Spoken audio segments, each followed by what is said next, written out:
Bonjour, capsule numéro 3 de mes Oups, mais yé entrepreneurial dans le monde de l'alimentaire. Ce matin, je vous pose une question.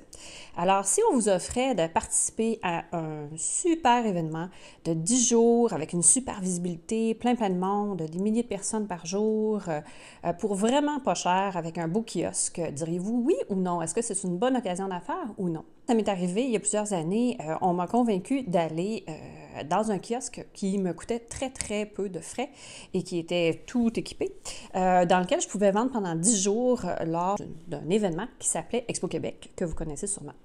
J'ai dit oui, ça semblait être une occasion rêvée de faire connaître mon produit à plein de monde, des milliers de personnes par jour. Ce que je me suis pas questionné, ce que vous devriez faire, c'est sur, qui était la cible de clients, qui n'était pas vraiment la mienne, qu'est-ce qu'ils recherchaient ces clients-là quand ils allaient là, ce qui n'était vraiment pas des desserts santé, et puis qu'est-ce que ça allait me donner en bout de ligne, et puis quel effort j'allais devoir mettre pour être présente.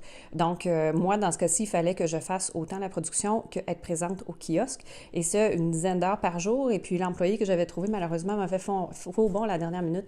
Donc, je me suis retrouvée pendant 10 jours à faire un marathon de présence en kiosque. On trouve toujours des côtés positifs. Moi, le mien dans tout ça, c'est que je me suis fait un très, très beau réseau parce qu'en attendant les clients, on était tous un peu en attente, tous les kiosques. Alors, on s'est tous réunis, on a fait beaucoup de beaux contacts avec d'autres gens dans la business alimentaire, de toutes sortes de créneaux.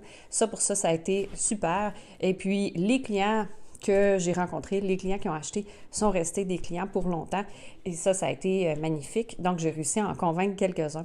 Mais en tout et pour tout, toujours se questionner avant d'entreprendre un événement. Est-ce que c'est vraiment ma cible de client? Est-ce que c'est vraiment la place où je veux investir en ce moment mon temps, mon énergie, mon argent? Et puis, est-ce que ça va me redonner quelque chose en bout de ligne, autant en visibilité qu'en vente et en notoriété?